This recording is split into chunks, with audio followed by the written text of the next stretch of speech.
नमस्कार। आज हम एक ऐसे कानूनी सवाल की गहराई में उतर रहे हैं जो सीधे केंद्र और राज्य सरकारों के बीच शक्ति संतुलन की नब्ज पर हाथ रखता है। हाँ, और मामला अब सुप्रीम कोर्ट में है। सवाल सुनने में जितना सीधा लगता है, इसके जवाब उतने ही पेचीदा हैं। बिल्कुल। सवाल ये है कि क्या प्रवर्तन निदेशालय यानी ईडी संविधान के तहत दिए गए एक खास अधिकार रिट याचिका का इस्तेमाल कर सकते हैं? और ये सिर्फ ईडी के अधिकार की बात नहीं है, ये भारत के संघीय ढांचे की बुनियाद से जुड़ा हुआ सवाल है। हमारे पास जो स्रोत हैं वे इसी जटिल कानूनी और संवैधानिक गुत्थी को परत दर परत खोलते हैं। सही कहा। ये कहानी शुरू होती है 2020 के एक बहुत ही हाई प्रोफाइल सोने की तस्करी के मामले से, और आज ये एक राष्ट्रीय बहस बन चुकी है। तो चलिए इस मामले को समझते हैं, दोनों पक्षों की दलीलों को टटोलते हैं और ये जानने की कोशिश करते हैं कि सुप्रीम कोर्ट का फैसला हमारी शासन व्यवस्था को किस तरह से बदल सकता है। तो सबसे पहले ये सारा मामला शुरू कहाँ से हुआ, इसकी जड़ें कहाँ हैं? इसकी जड़ें हैं 2020 के केरल सोने की तस्करी के मामले में। एक बहुत ही मशहूर मामला था। हाँ, मुझे याद है। तिरुवनंतपुरम हवाई अड्डे पर संयुक्त अरब अमीरात मतलब यूएई से आए एक डिप्लोमेटिक सामान में सोना पकड़ा गया था। और ये बहुत बड़ी खबर बनी थी क्योंकि डिप्लोमेटिक चैनल का इस्तेमाल हो रहा था तस्करी के लिए। तो इसमें ईडी की एंट्री कैसे हुई? देखिए, जब भी इस तरह का कोई मामला होता है जिसमें विदेशी मुद्रा या विदेश से जुड़े वित्तीय लेन देन का एंगल हो, तो ईडी की जांच तो बनती है। अच्छा। तो ईडी ने 2 कानूनों के तहत मामला दर्ज किया। एक तो फॉरेन एक्सचेंज मैनेजमेंट एक्ट फीमा और दूसरा prevention of money laundering act यानी पीएमएलए। मतलब मनी लॉन्ड्रिंग के एंगल से जांच शुरू हुई। जी, और मामला तब गरमाया जब जांच की आंच आप कह सकते हैं बड़े लोगों तक पहुंची। जैसे जांच के दायरे में केरल के तत्कालीन मुख्यमंत्री के कार्यालय सहित कुछ वरिष्ठ अधिकारी आए, और यहीं से केंद्र की एजेंसी और राज्य सरकार के बीच एक टकराव की स्थिति बनने लगी। ईडी ने जांच के लिए राज्य सरकार के कुछ विभागों से जरूरी रिकॉर्ड्स और दस्तावेज मांगे। और मैं अंदाजा लगा सकती हूँ कि उन्हें वो आसानी से मिले नहीं होंगे। आपका अंदाजा बिल्कुल सही है। जब ईडी को लगा कि जांच में सहयोग नहीं मिल रहा है और प्रक्रिया में देरी हो रही है, तो उन्होंने एक असाधारण कदम उठाया। क्या किया उन्होंने? उन्होंने सीधे केरला हाईकोर्ट का दरवाजा खटखटाया और एक रिट याचिका दायर कर दी। और बस यहीं से ये पूरी संवैधानिक लड़ाई की शुरुआत हो गई। रिट याचिका, ये शब्द हम अक्सर सुनते हैं, लेकिन कई बार इसका सही मतलब साफ नहीं होता। तो इससे पहले कि हम आगे बढ़ें, जरा ये समझाएं कि ये आखिर है क्या, इसे इतना शक्तिशाली कानूनी हथियार क्यों माना जाता है? ये समझना बहुत जरूरी है। देखिए, सीधे शब्दों में कहें तो रिट याचिका एक नागरिक या संस्था का वो अधिकार है। अधिकार? हाँ, एक अधिकार जिससे वो सीधे हाई कोर्ट जा सकता है अनुच्छेद 226 के तहत, या फिर सीधे सुप्रीम कोर्ट अनुच्छेद 32 के तहत। ये एक तत्काल उपाय है जब सामान्य कानूनी रास्ते या तो बहुत धीमे हो या काम न कर रहे हो। इसका मुख्य मकसद होता है हमारे मौलिक अधिकारों को लागू करवाना या सरकार के किसी भी अंग को कुछ करने या न करने का आदेश देना, अगर वो कानून का उल्लंघन कर रहा हो। तो ये अदालतों को दी गई एक असाधारण शक्ति है कार्यपालिका पर लगाम कसने के लिए। बिल्कुल, ये नागरिकों को सरकार के खिलाफ दिया गया एक बहुत ही मजबूत टूल है। स्रोतों में कुछ खास तरह की रिट का भी जिक्र है। उनमें से कौन सी रिट इस मामले में सबसे ज्यादा मायने रखती है? हाँ, वैसे तो रिट 5 तरह की होती हैं, जैसे हेबियस कॉर्पस जो गैर कानूनी हिरासत के खिलाफ है। लेकिन इस मामले में 2 रिट्स खास तौर पर अहम हैं। पहली है मैंडेमस यानी परमादेश। परमादेश, इसका मतलब? इसका शाब्दिक अर्थ है हम आदेश देते हैं। सोचिए, इसके जरिए ईडी किसी राज्य के विभाग को कोई रिकॉर्ड या फाइल देने पर मजबूर कर सकती है। समझ गई, मतलब एक सीधा आदेश। और दूसरी कौन सी है? दूसरी है सर्टियोरारी यानी उत्प्रेषण। इसके जरिए हाईकोर्ट किसी निचली अदालत या किसी अर्धन्यायिक निकाय के फैसले को रद्द कर सकता है। अच्छा। तो अगर ईडी को लगता है कि किसी निचली अथॉरिटी ने कोई गलत आदेश दिया है जो उनकी जांच में बाधा डाल रहा है, तो वो उसे सर्टियोरारी रिट से चुनौती दे सकती है। तो यहीं से सारा विवाद खड़ा होता है कि क्या एक सरकारी एजेंसी दूसरी सरकारी एजेंसी पर इस नागरिक हथियार का इस्तेमाल कर सकती है? बिल्कुल, और यहीं पर एक दिलचस्प बात यह भी है कि इस शक्तिशाली टूल की भी अपनी सीमाएं हैं। क्या सीमाएं हैं? संविधान के अनुच्छेद 361 के तहत देश के राष्ट्रपति या किसी राज्य के राज्यपाल के खिलाफ उनके आधिकारिक कर्तव्यों के पालन के लिए मैंडेमस रिट जारी नहीं की जा सकती। उन्हें एक तरह का संवैधानिक संरक्षण मिला हुआ है। तो अब आते हैं इस पूरे मामले के दिल पर, असली सवाल पर। क्या ईडी, जो केंद्र सरकार की एक एजेंसी है, इस रिट याचिका का इस्तेमाल कर सकती है? क्योंकि पारंपरिक रूप से तो ये नागरिकों और संस्थाओं के लिए बनाया गया था। यही इस पूरे मामले का केंद्र है। संविधान का अनुच्छेद 226 हाई कोर्ट को मौलिक अधिकारों के लिए और किसी अन्य उद्देश्य के लिए रिट जारी करने की शक्ति देता है। किसी अन्य उद्देश्य? हाँ, और सारी बहस इसी किसी अन्य उद्देश्य यानी फॉर एनी अदर पर्पस की व्याख्या को लेकर है। क्या एक केंद्रीय जांच एजेंसी का काम इस अन्य उद्देश्य के दायरे में आता है?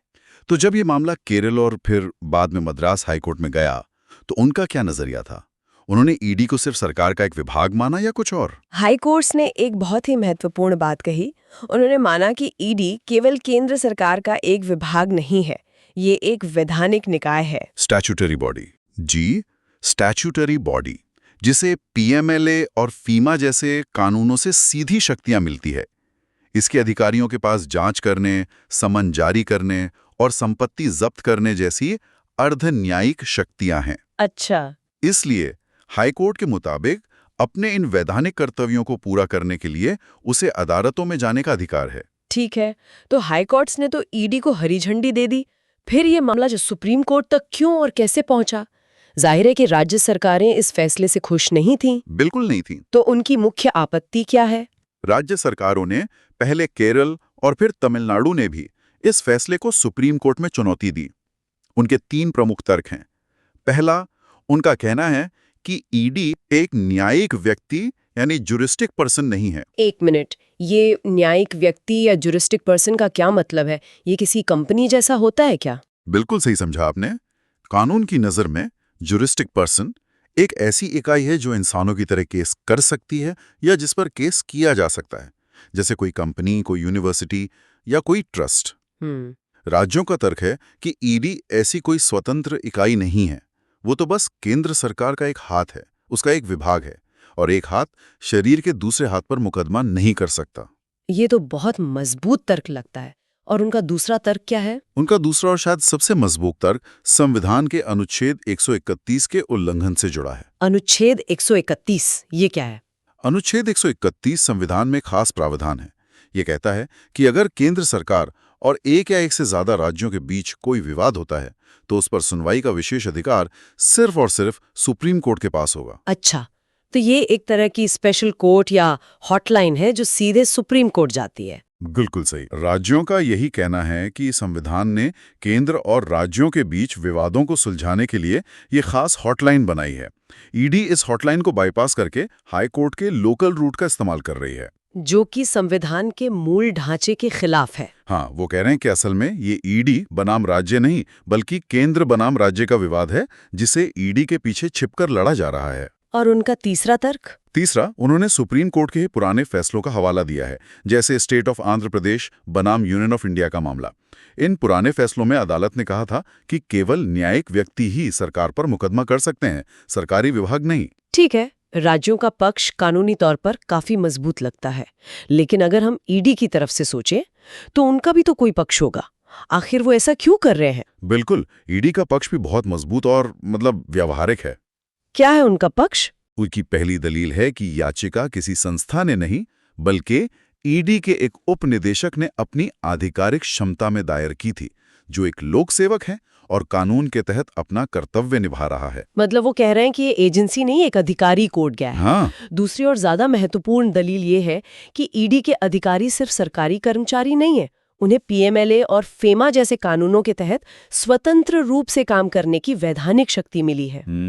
वो कानून लागू करने वाली एक स्वतंत्र अथॉरिटी है जो केंद्र सरकार के रोजमर्रा के नियंत्रण से बाहर काम करती है। और उनका व्यवहारिक तर्क क्या है कि अगर ये अधिकार नहीं मिला तो क्या होगा? उनका तीसरा तर्क यही है। वो कहते हैं कि अगर उन्हें रिट याचिका का अधिकार नहीं दिया गया तो उनकी जांच प्रक्रिया में बहुत बाधा आएगी। राज्यों से जानकारी हासिल करने या किसी गलत आदेश को चुनौती देने में प्रक्रियात्मक बाधाएं खड़ी हो जाएंगी। मतलब जांच धीमी हो जाएगी। बहुत ज्यादा सोचिए, किसी बड़े मनी लॉन्ड्रिंग केस की जांच चल रही है जो कई राज्यों में फैला है, और हर छोटी जानकारी के लिए उन्हें एक लंबी और जटिल प्रक्रिया से गुजरना पड़े। इससे तो जांच ही ठप हो जाएगी। तो अगर मैं इससे ठीक से समझ रही हूँ तो ये लड़ाई सिर्फ एक केस की नहीं है। एक तरफ राज्य है जो कह रहे हैं कि केंद्र बैकडोर से उनकी स्वायत्ता में दखल दे रहा है, बिल्कुल। और दूसरी तरफ केंद्र की एजेंसी है जो कह रही हैं कि हमें जांच करने के लिए इन अधिकारों की जरूरत है, वरना हमारा काम ही रुक जाएगा। ये शक्ति और प्रक्रिया के बीच का एक क्लासिक टकराव है। आपने बिल्कुल सही पकड़ा। ये शक्ति, प्रक्रिया और संघवाद के बीच का एक त्रिकोण है। तो इन सब दलीलों के बाद सुप्रीम कोर्ट का इस पर क्या रोक है? क्या वो इसे एक रूटीन केस की तरह देख रहे हैं? बिल्कुल नहीं। दिलचस्प बात यह है कि सुप्रीम कोर्ट ने इसे एक मामूली तकनीकी मामला मानने से साफ इनकार कर दिया है। अच्छा? अदालत ने स्पष्ट कर दिया है कि ये संघीय महत्व का एक महत्वपूर्ण संवैधानिक प्रश्न है।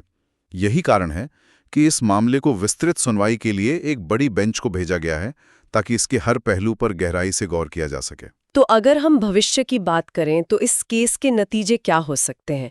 यहाँ से कौन से दो रास्ते निकलते हैं? यहाँ से दो रास्ते निकलते हैं और दोनों के ही बहुत गहरे मायने हैं। पहला, मान लीजिए कि सुप्रीम कोर्ट ईडी को रिट याचिका दायर करने की अनुमति दे देता है। तो इसका क्या असर होगा? इसका असर यह होगा कि ईडी का दर्जा बढ़कर आरबीआई या चुनाव आयोग जैसी संवैधानिक या वैधानिक संस्थाओं के बराबर हो सकता है, जिन्हें अपने कामकाज के लिए कोर्ट जाने का अधिकार है।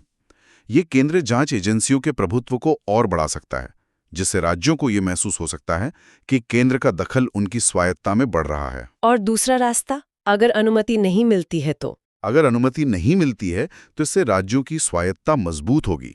केंद्र राज्य के बीच के ऐसे विवादों को सख्ती से अनुच्छेद 131 की हॉटलाइन के जरिए ही सुलझाया जाएगा। मतलब मामला सीधे सुप्रीम कोर्ट में ही जाएगा? हाँ, जहां सिर्फ सुप्रीम कोर्ट ही सुनवाई कर सकता है। इससे संघीय संतुलन बना रहेगा और एक स्पष्ट रेखा खिंच जाएगी कि कौन सा विवाद कहां सुना जाएगा। यहाँ पे वाकई बात बहुत बड़ी हो जाती है। ये सिर्फ एक एजेंसी के अधिकार का सवाल नहीं रह जाता, बल्कि ये सीधे सीधे केंद्र और राज्य के रिश्तों की रूपरेखा तय करने वाला मामला बन जाता है। बिल्कुल, ये आने वाले समय के लिए एक बेंचमार्क सेट कर देगा। यही वजह है कि सुप्रीम कोर्ट इसे इतनी गंभीरता से ले रहा है। ये मामला कई बड़े सवाल खड़े करता है। केंद्र और राज्यों के बीच की संघीय सीमाओं के धुंधले होने का सवाल, बिना स्पष्ट कानूनी आधार के ईडी जैसी एजेंसियों की शक्तियों के विस्तार का सवाल, और संवैधानिक उपायों के जरिए कार्यपालिका की शक्ति के बढ़ने का जोखिम। बिल्कुल। तो इस उलझन और सुलझाने के लिए आगे का रास्ता क्या हो सकता है? क्या स्रोतों में कुछ समाधान सुझाए गए हैं? हाँ, स्रोत में आगे के रास्ते के लिए 4 मुख्य बातें बताई गई हैं। पहला और सबसे जरूरी कदम है कानूनी स्पष्टता। मतलब कानून में ही बदलाव किया जाए? जी, संसद को फेमा और पीएमएलए जैसे कानूनों में संशोधन करके ईडी की कानूनी स्थिति को साफ करना चाहिए। साफ साफ लिख देना चाहिए कि क्या वो एक ज्यूरिस्टिक पर्सन है और क्या उसे मुकदमा करने का अधिकार है। इससे भविष्य के विवादों से बचा जा सकता है। यानी कानून में जो अस्पष्टता है उसे ही खत्म कर दिया जाए। ये तो बहुत तार्किक लगता है। सही बात। दूसरी बात है न्यायिक मानक स्थापित करना। जब तक कानून नहीं बदलता, अदालतों को केंद्रीय एजेंसियों के लिए स्पष्ट गाइडलाइंस तय करनी चाहिए कि वे कब और कैसे इस तरह के असाधारण कानूनी रास्ते अपना सकती हैं।